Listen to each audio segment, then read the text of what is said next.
नमस्कार साथियों, मैं कपिल परशुराम साधनगर न्यूज़ से।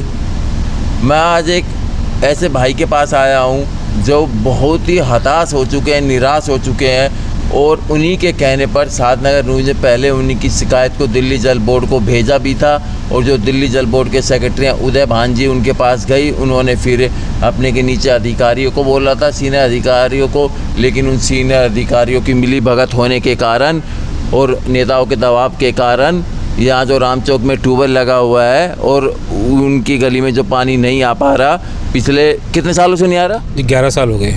11 सालों से पानी नहीं आ रहा, इनकी गलियों में कोई नहीं सुन रहा। अब आप खुद ही सोचिए, जो दिल्ली जल बोर्ड के सेक्रेटरी हैं उदय भान, उन्हीं की उनके ऑफिस वाले दिल्ली जल बोर्ड के नीचे के अधिकारी नहीं सुन रहे, ना फ़ोन उठाते, तो आप बताइए वीडियो की भी अनदेखी हो रही है। इसी के साथ साथ ये भाई अपना दर्द बयां करेंगे।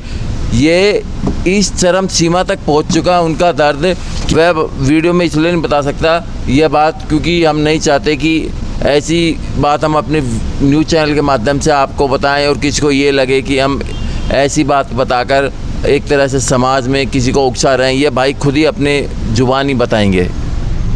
कपिल जी नमस्कार। सबसे पहले मैं आपका धन्यवाद देता हूँ कि आप मेरे बुलावे पे आए और समस्या को अपने साधनगर चैनल पे, न्यूज़ चैनल पे दिखाने के लिए आपने मेरे पास आए, इसके लिए आपका आभार।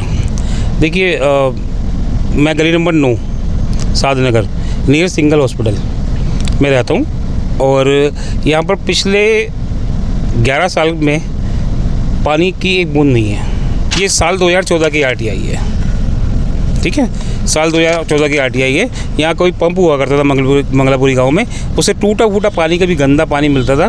वो भी अगर आज मिल गया, 3 दिन बाद किसी को नहीं मिला। तो पापा और सब मिलके सब करते थे।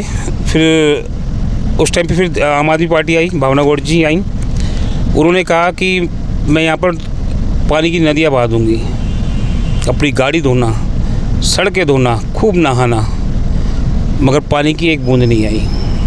इस बात की दुश्मनी भावना गौड़ जी ने मेरे से बना ली और कहा कि इसको मार के भगा दो, फ्लाईओवर के नीचे फेंक दो, वॉटेवर। तो मेरी मम्मी ने बोला बेटा वो मेरा बेटा है। तो कह रही अच्छा तेरा बेटा, अभी तेरे पीछे वाले पे बड़ा गंदा वर्ड बोला, मैं डंडे पड़वाती हूँ, देख करती हूँ, कामी हो गई। तो मेरा जो भतीजा था वो मोबाइल से वीडियो रिकॉर्डिंग बनाने लगा भावना गौड़ की बदतमीजी की। तो इसको मैडम ने कहा, भावना गौड़ ने, कि इसको पकड़ो, नंगा करके बाथरूम में मारो ले आके। तो इनका कर्मचारी था, वो इसको नंगा करके बाथरूम में लेके भी जा रहा था भावना गौड़ के कहने पे। इसने डर के मारे सूसू भी कर दिया अपनी निक्कर में। भावना पानी की मांग वहीं रही, पानी नहीं मिला। मेरी माँ की इज्जत ख़राब हुई, मेरे बच्चे की इज्जत ख़राब हुई, उसका इंसाफ नहीं मिला। उन्होंने कहा था भावना गौड़ जी की नेता मेरी जेब में, कानून मेरी जेब में, जज मेरी जेब में। मैं अपनी माँ को और बच्चे को इंसाफ ना दिलवाने के कारण मैं ना हताश हो गया, मैं निराश हो गया कि यार मैं पढ़ा लिखा और मैंने राष्ट्रपति तक के यहाँ गुहार लगाई तो मुझे इंसाफ नहीं मिला। तो मतलब ऐसे हुआ कि यार तेरा तो जीवन ही बेकार है, तुझे मतलब होना नहीं चाहिए, इस जहान में होना ही नहीं चाहिए। मतलब मैं इतना हताश हो गया कि मैं कई दिन तक डिप्रेशन में रहूँ। और फिर मैंने डिप्रेशन में आके क्या करा, फिर मैंने मानव अधिकार आयोग को भी एक लेटर लिखा और सारी विपदा में लिखी अपना, इतना कि मेरे मानसिक डिप्रेशन में इतना चला गया कि मैं सोचा कि धरती पे तेरे को होना ही नहीं चाहिए, है ना कपिल जी। अब क्या करेगा इंसान जब इंसाफ नहीं मिलेगा। अब मुझे उम्मीद तो अपने कानून पे है, आज भी है। ये 11 साल का पूरा रिकॉर्ड है, मैं आपको कॉपीज दूंगा 2014 से लेकर 2025 7 अप्रैल तक का। और पानी ना आने के बाद भी, पानी ना होने के बाद भी, पानी की एक बूंद ना होने के बाद भी मेरे घर का बिल 95,430 रुपये है। तो ये आपने देखा, ये भाई की, सुनील भाई की आप बीती, ना तो पानी मिला, ना पानी की एक बूंद मिली पिछले 10-11 सालों से, ऊपर से इनका बिल इतना आ गया। तो मैं भी पहले से ही, मैंने दिल्ली जल बोर्ड के जो सीनियर अधिकारी हैं उनको इस समस्या से अवगत कराया था। मैंने मेल की थी मीडिया के माध्यम से, उन्होंने अपने नीचे के अधिकारियों को बोला था, लेकिन उन्होंने भी कोई एक्शन नहीं लिया। तो अब मैं दोबारा से उस मेल पर फॉलोअप करूँगा और यह इस वीडियो का लिंक वहाँ पर डालूँगा। और दूसरा, मैं ये मुनीस भाई जो यहाँ के SC हैं, जिनके पास पालमगढ़ दिल्ली कैंट का एरिया आता है, ये पर्सनली उनको व्हाट्सअप भी करूँगा। मुनीस भाई, आपके भी बीवी हैं, बच्चे हैं, और बाकी जो अधिकारी हैं उनके बीवी हैं, बच्चे हैं। अगर सोचो आप बड़ी पोस्ट पे बैठे तो क्यों इतना उसका नाजायज़ फ़ायदा उठा रहे हो? कल को रिटायर तो हो जाओगे, रिटायर होने के बाद कौन पूछेगा आपको? जी एक बात गली का कुत्ता भी नहीं पूछता रिटायर होने के बाद, जब तक कुर्सी पे हो तभी तक सलाम है। दूसरा, आपकी आखिरी मंजिल क्या? उम्र तो आपकी हो चुकी है, उम्र आपकी हो चुकी है, कितने दिन जियोगे ज़्यादा से ज़्यादा? दिल्ली में अगर एवरेज उम्र मानी जाए तो इंसान 60 साल से ज़्यादा नहीं जीता। अब इस भाई को और इसकी गली को, इस गलियों को, यहाँ 2-3 गलियाँ, उनको पानी तो दे जाओ कम से कम। आपके जाने के बाद, सीट छोड़ने के बाद, दुनिया में जाने के बाद कम से कम ये तो याद रखेंगे, हाँ कोई अफसर था जिसने हमारी सुनी थी। 11 साल से भाई तड़प रहा है पानी के लिए, उदास हो चुका है, कह रहा है कि मैं तो धरती पे हूँ किस लिए। इस हद तक ये भाई जा चुका है। कल को अगर इस भाई को कुछ होगा, इस भाई ने कुछ कर लिया, तो इसका जिम्मेदार कौन होगा? कार्रवाई बैठेगी, जांच होगी, तो सबके नाम निकल के आएंगे। ऑलरेडी मैं राष्ट्रपति जी के यहाँ पर लगा चुका हूँ गुहार, और जैसे इन्होंने राष्ट्रपति के यहाँ पर पहले लगा चुके हैं। अगर इस भाई को कुछ हो गया कल को, जिस तरह से इस हताशा में इस भाई ने कल को कुछ कर लिया अपने आप को, तो जवाबदेही किसकी होगी? भाई आपकी नौकरी भी जाएगी और आप पे कार्रवाई भी बैठेगी। आप क्यों इस तरह अनदेखी करते हो? और ये जो आप तक वीडियो आएगी मीडिया के जरिए आएगी। अगर इस भाई की, जो इस भाई ने आवाज़ उठाई, इस भाई को तुरंत पानी नहीं मिला 7 दिन के अंदर, तो मजबूरन हमें भी इस भाई के पक्ष में आकर बहुत कड़ी कार्रवाई करनी पड़ेगी। और आपको पता है कि लोकतंत्र का चौथा स्तंभ मीडिया है। ये यहाँ के जो बाकी लोकल न्यूज़ चैनल हैं वो तो सब ऐड के लिए घूमते हैं, हमें ऐड दे दो, ऐड दे दो। वो वीडियो बनाते हैं, बस डाल देते हैं, अपने चैनल पे फॉलोअप नहीं लेते। लेकिन सातनगर न्यूज़ एक ऐसा है, वो प्रॉपर फॉलोअप लेगा। फॉलोअप भाई आज सुबह मैंने आपको व्हाट्सएप पे भेजे हैं, जो मैंने ऊपर उदय भान जी ने मेल की थी, उसका रिप्लाई आपको फॉरवर्ड किया है, फिर भी एक्शन नहीं हो रहा। वहाँ एक फ़ोन नंबर दिया हो, फ़ोन नंबर भी नहीं उठाते। तो मुनीष भाई कुछ कीजिए, इस भाई को पानी दिलाइए। कल को इस भाई ने कुछ उल्टा सीधा कर लिया तो जवाबदेही आपकी होगी। इन अधिकारियों के बारे में, क्योंकि आपने जब अधिकारी का नाम लिया ना, चीफ इंजीनियर अनिल शर्मा जी द्वारका बैठते हैं, और मुनीष कुमार जी, और यहाँ के जितने जी हैं, इन सबको मैं आज कई बार आरटीआई के अपील की बिल्डिंग में जा चुका हूँ, और इनको सब बखूबी सब कुछ पता है। पेपर्स इनके पास है, इनको सारी समस्या A to Z सब पता है। तो इनसे कोई ये नहीं कि इनको बताना पड़ेगा, जताना पड़ेगा, उनको सब पता है, और क्या कारण है, किस क्या कारण है, ये बिल्कुल बखूबी जानते हैं।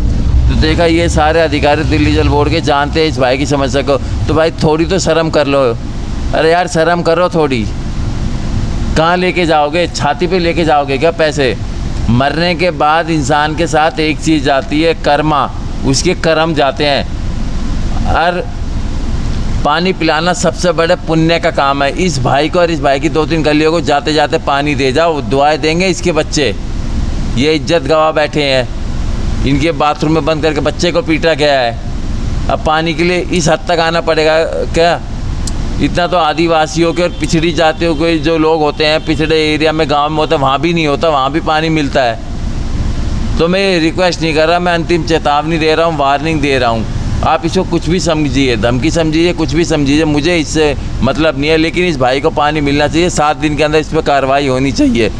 और जो भी यहाँ पर नेता इसमें बाधा डालते हैं उन पर भी कार्रवाई हो। नहीं तो इस भाई के साथ राष्ट्रपति तक जाना कोई बड़ी बात नहीं है। वो लोग राष्ट्रपति तक नहीं जा सकते जिनको नॉलेज नहीं होती। ये भाई पढ़ा लिखा है और सातनगर न्यूज़ भी है इसके साथ, तो हम भाई राष्ट्रपति के पास जाएंगे। अपॉइंट जहाँ भाई ने 11 साल इंतजार किया, हो सकता है हमें 1-2 महीना अपॉइंटमेंट लेने में मिल जाए। लेकिन जैसा कि हमारी राष्ट्रपति एक आदिवासी समुदाय से आती है, पानी की समस्या, साफ़ सफाई की समस्या, पानी की समस्या वो समझती है, वो शायद हमारा दर्द समझेंगी और फिर आप पर गाज गिरेगी। तो अगर आप पर गाज ना गिरे तो आप तुरंत इस पर कार्रवाई कीजिए। नेता के दबाव में काम मत कीजिए। अरे आत्मा की सुन लो भाई, शर्म करो, शर्म करो, शर्म करो। कोई समस्या का समाधान नहीं मिल रहा तो मैं बताता हूँ, जो इनकी पानी की पाइपलाइन पहले ये खुद बताएंगे कहाँ से जोड़ी गई थी, आप वो तो कम से कम जुड़वा सकते हैं। कपिल जी, मेरी शिकायतों पे, हमारी गली वालों की शिकायतों पे राष्ट्रपति और प्रधानमंत्री साहब के यहाँ से, LG साहब के यहाँ से ऑर्डर गए दिल्ली एयरपोर्ट को, तो एक नई लाइन डाली गई दिल्ली एयरपोर्ट के द्वारा। जो मंगलापुरी कृष्णा डेयरी है, दूध की डेयरी, वहाँ पर एंड है, वहाँ से लाइन घूम के सारी आई है और मेरी गली, इस गली के एंड तक उसको डाला गया है जनवरी 2021 में, हमारी 3 गलियों को पानी देने के लिए। मगर उससे नहीं जोड़ा गया था।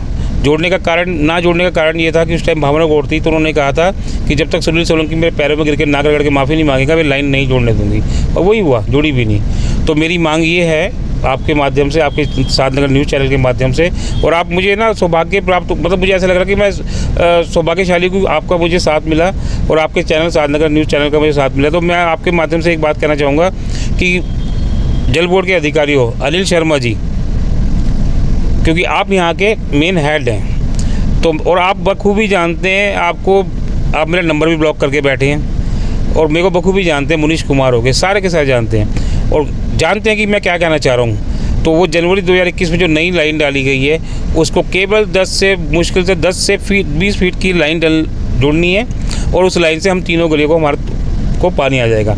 और मैं आपको एक चीज़ कहना चाहता हूँ, मैं या हमारी गली वाले जंगली नहीं हैं, तो हमें खारा पानी नहीं चाहिए।